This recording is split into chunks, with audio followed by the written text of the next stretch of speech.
Coucou les amis, j'espère que vous allez bien. Donc aujourd'hui, on se revoit pour un nouveau Vlogmas. Donc ça sera le Vlogmas numéro 12.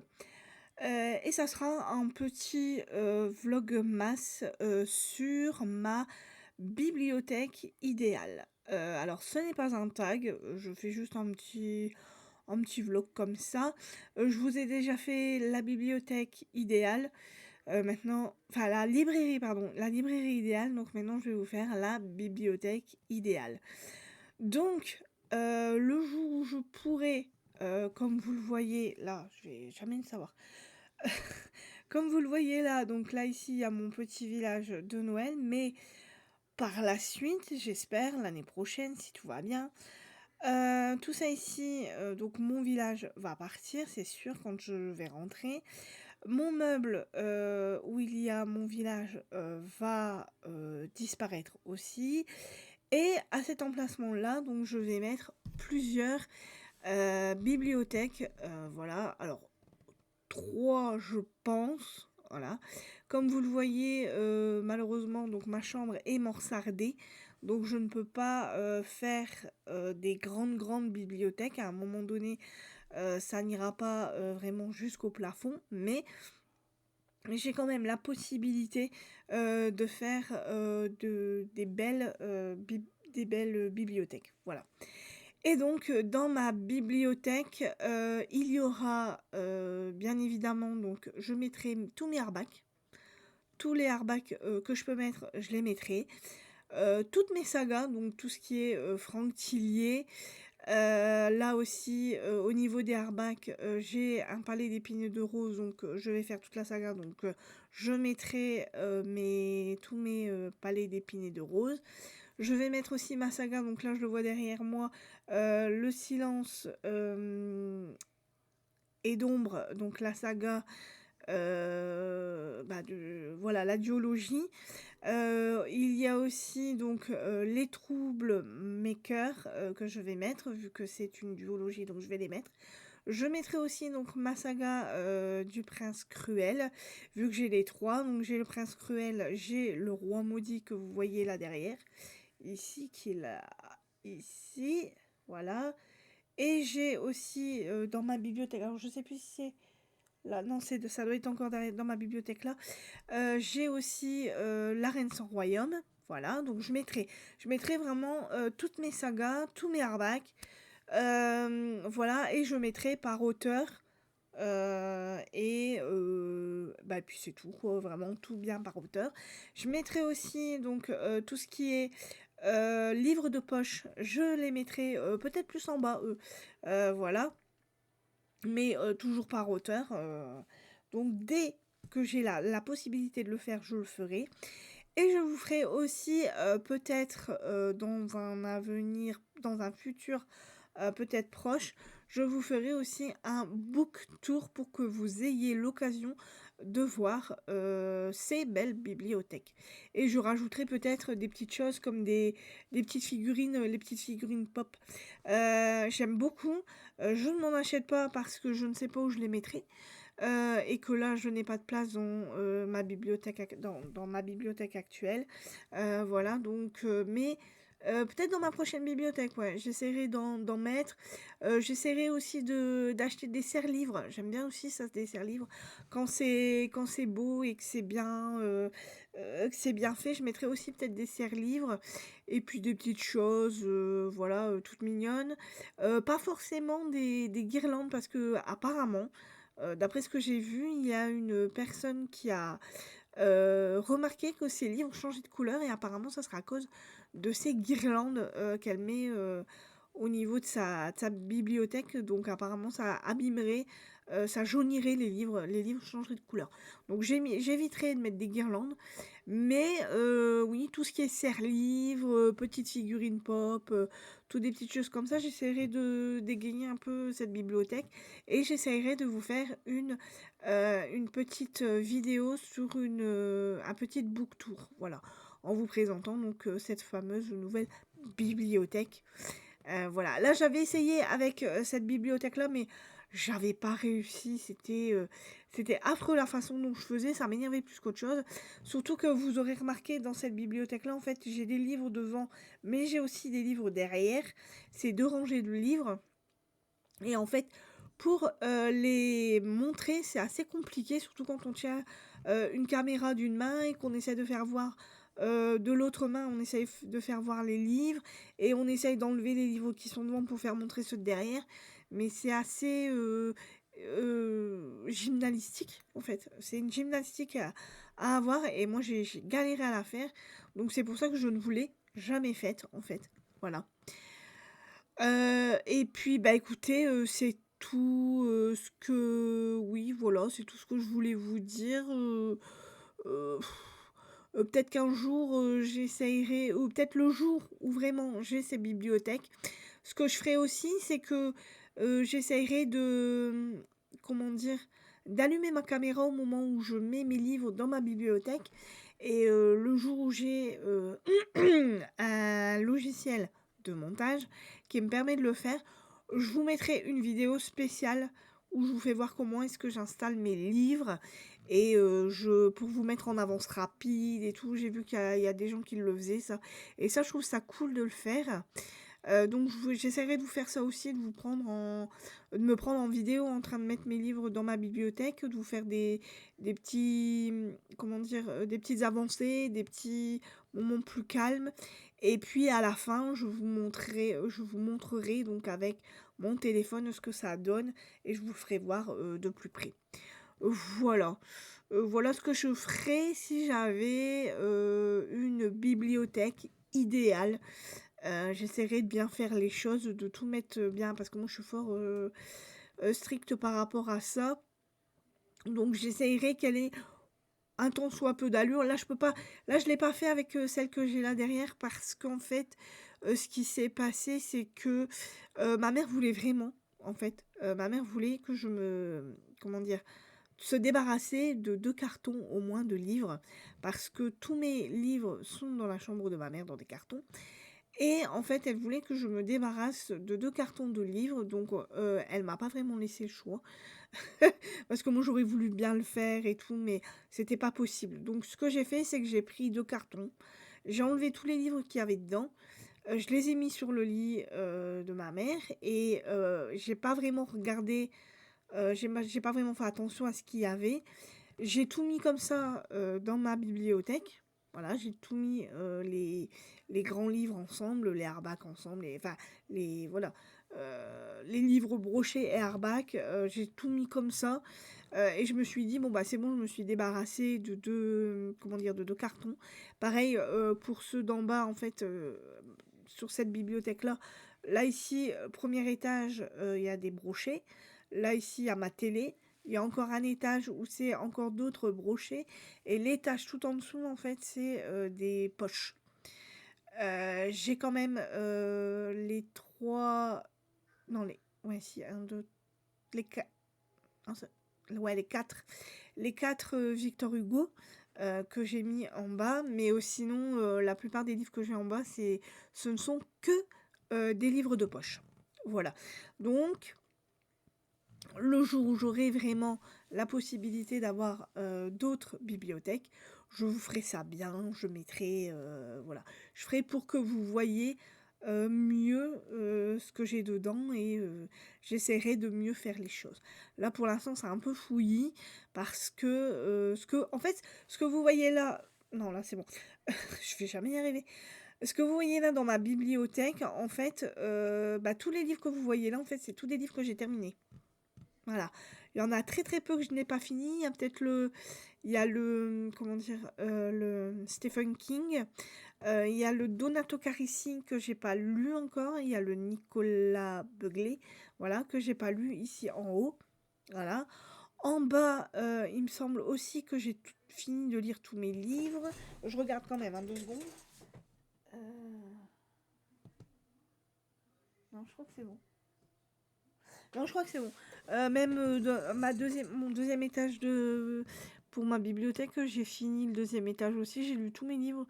Voilà et puis le dernier étage, ben, j'ai que là, j'ai pas tout terminé. J'ai pas terminé les Victor Hugo, j'ai pas terminé tous mes poches, mais c'est pratiquement terminé, quoi. J'ai bientôt terminé de lire à peu près tous mes livres, voilà. Et tout le reste de mes livres, donc, sont soit sont ici, là, en fait, au pied de mon lit. Voilà. Tous mes livres que je n'ai pas terminés sont au pied de mon lit. Voilà. Donc, mais ça, je les finis. Comme vous le savez, je les lis au fur et à mesure, en fait. C'est ça. Moi, je lis tous mes livres au fur et à mesure. Tout est, de toute façon, à un moment donné, tout est lu. Voilà. C'est ce que vous devriez savoir. Et donc voilà, voilà un peu comment est-ce que j'organiserai les choses. J'essaierai de bien faire les choses et de vous faire voir au fur et à mesure donc les livres que j'ai l'intention de mettre dans cette fameuse bibliothèque. J'essaierai de bien tout mettre. Vous me verrez en train d'essayer de tout installer. J'essaierai de vous prendre tout en vidéo et de vous montrer et de loin et de près ce que je peux. Je vous ferai un beau petit montage et vous verrez ça voilà, dans une vidéo que je vous mettrai en ligne le jour où j'aurai la possibilité de me débarrasser de ce grand meuble là que j'ai derrière, là où il y a donc mon village de Noël. Voilà, donc j'espère que j'ai été à peu près claire dans mes explications. Donc maintenant, ce que je vais vous faire, c'est que nous allons lire, comme d'habitude, ensemble, donc le livre de Franck Tillier, Le roman maudit, aux éditions, donc Ozu. On va continuer à le lire. Donc nous sommes arrivés au 12 décembre. Voilà, donc je vais l'ouvrir. Donc je prends mon coupe-papier et c'est parti.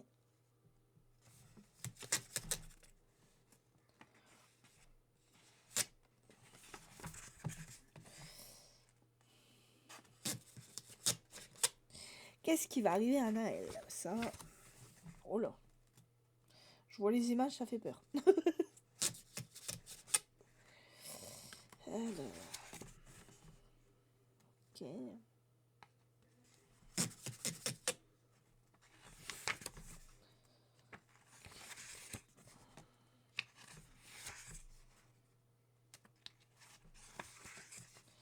Donc là, je pense que c'est bon. J'ai tout ouvert. Ouais.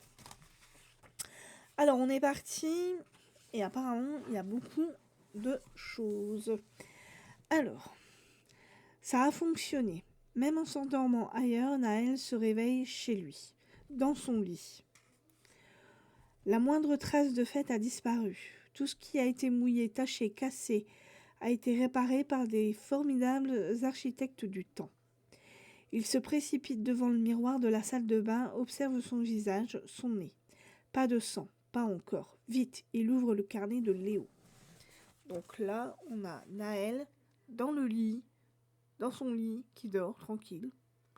Alors je ne sais pas comment c'est possible, mais bon. Voilà, et il ouvre le carnet de Léo. Ça a l'air d'être gore. Alors, Elliot avait raison. Je l'ai remarqué aujourd'hui quand le mal est revenu clouer la latte et voir mes dessins. Il galère grave avec son œil gauche aveugle. Il doit tourner toute sa tête comme un robot pour voir les dessins à gauche. Il faut dire, son masque affreux l'aide pas non plus. C'est une sacrée faiblesse, et je vais m'en servir. Je vais me tirer d'ici, trouver quelqu'un et foncer à la police. Et lui, il va moisir en tôle, il va payer pour tout ce qu'il a fait aux autres. Il sort enfin. C'est à ce moment-là que j'entends des voix dehors. L'une d'elles est super aiguë, désagréable, l'autre plus normale, mais avec un débit de mitraillette, des gens qui passent. Je me jette sur la fenêtre derrière les volets, mais je comprends vite qu'il y a personne. Les voix, elles sont dans ma tête, je les entends mieux maintenant. Évade-toi, hurle la voix aiguë comme une alarme. L'écoute pas, l'écoute pas, l'écoute pas. Pas si tu te sauves, il va te tuer, il va te tuer, il va te tuer. Mitraille l'autre voix sans respirer, et d'un coup plus rien. Le silence. Je ne les ai plus entendus depuis. Tant mieux, parce que je commence à devenir dingue. Comme si être enfermé avec un monstre, c'était pas déjà assez flippant. Maintenant, ma tête me fait aussi des coups tordus. C'est peut-être le début de la folie. Donc là, on a le carnet de Léo. C'est pas réjouissant.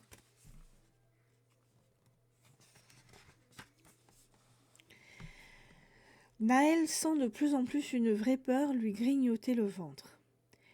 Il n'y a que les traits physiques communs avec Léo, ou les coïncidences dans leur goût. Lui aussi, ça fait plusieurs fois qu'il entend ces fameuses voix. Comment c'est possible? Comment il peut se sentir aussi proche d'un ado qu'il ne connaît pas? Il faudra qu'il réfléchisse à tout ça plus tard.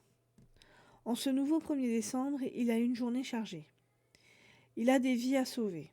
Son frère d'abord, le plus simple. Les coups de ciseaux dans les pneus ont fait leur preuve. C'est réglé en quelques minutes. Et hop, une vie épargnée. Plus loin, le père de Léo a repris sa place à l'arrêt de bus. Aussi en forme que peut l'être un homme dans sa situation. Naël ne veut pas lui donner d'argent. Il dit à Louise d'aller au lycée seule et emmène le SDF chez lui. Il sent la vieille sardine. C'est abominable. Donc là, on a les pneus qui ont été dégonflés et on a Naël, le père de Léo et Louise.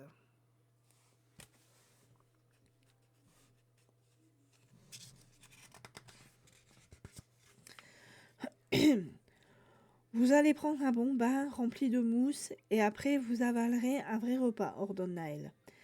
Le réfrigérateur est plein de bonnes choses, prenez ce que vous voulez et restez au chaud toute la journée si vous le souhaitez.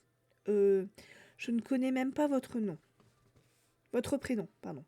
C'est Gabriel. Mais pourquoi tu fais ça, gamin? Un soir, vous m'avez offert un repas dans la Maison Bleue. Ah bon? Je m'en souviens plus. En tout cas, c'est pas de refus. Naël a pris soin de bien cacher le cahier. Même s'il en a envie, il ne dira rien au père avant d'avoir résolu le mystère qui plane autour de Léo. Il va chercher son vélo et prend le chemin de la ville. Il se gare rue Carnot, qui doit faire une centaine de mètres. Il n'a aucun détail sur le vieil homme ni sur l'endroit exact où le drame s'est passé, juste une indication horaire, aux alentours de midi. La rue est déserte. À 11h55, Naël se décide à composer le 15, le numéro du SAMU. Un monsieur est allongé au sol rue Carnot. Il est en train de faire une crise cardiaque, je crois. Il ne laisse pas son interlocuteur lui répondre, raccroche sèchement et se cache derrière une camionnette en espérant que les secours viennent malgré tout. 5 minutes plus tard, le SAMU remonte la rue au ralenti. Naël voit les yeux des deux hommes à l'avant scruter les trottoirs. Le camion fait un aller-retour, s'apprête à repartir, mais l'adolescent se jette au milieu de la route. Donc là, on a le père de Léo, et là, on a Naël qui appelle les secours.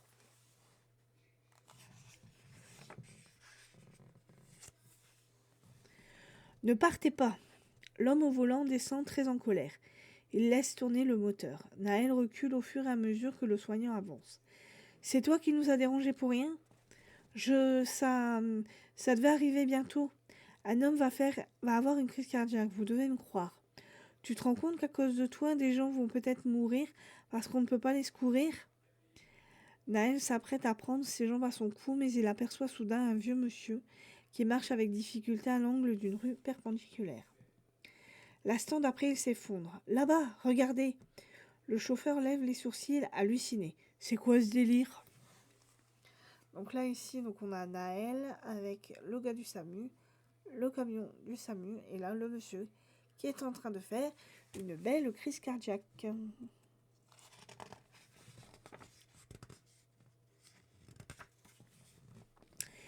Il se précipite en appelant son collègue. Naël en profite pour récupérer son vélo et disparaître.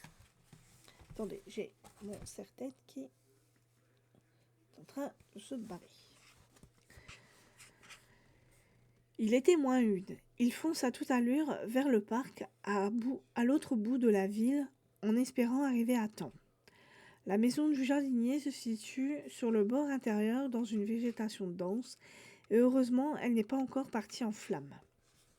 Rapidement, l'adolescent se faufile dans la propriété et lorgne par la fenêtre de la cuisine. Il entend des pleurs de bébé à l'étage et voit juste la mère disparaître en courant, des biberons en main.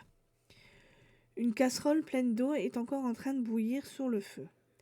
Les flammes lèchent le bord d'un torchon perdu sur la gazinière que la mère a dû laisser tomber dans la précipitation.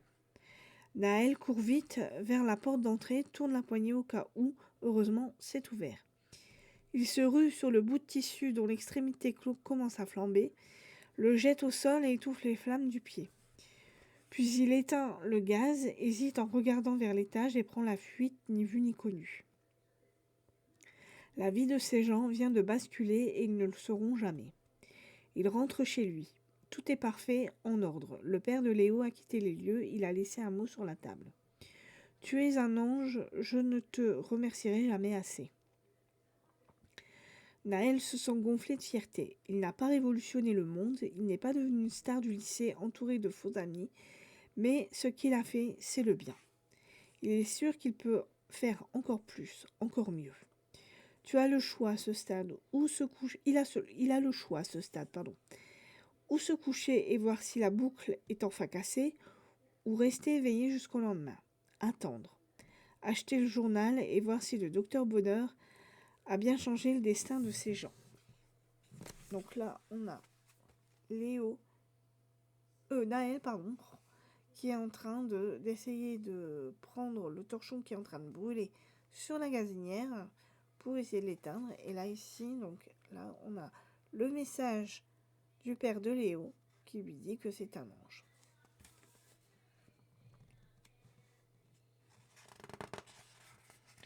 Et ben c'est fini. Voilà. Donc demain, je vous lirai le chapitre 13. Voilà. Donc maintenant, je vais manger mon petit chocolat de Noël. Et nous sommes le 12. Donc le 12, il est là. Ah, c'est un chocolat blanc. Hop. Alors, ici. Voilà, c'est un mini chocolat blanc. Donc comme le chocolat noir en fait. Mais c'est blanc.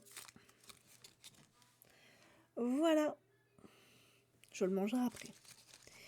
Eh bien écoutez, moi je vous souhaite une bonne journée.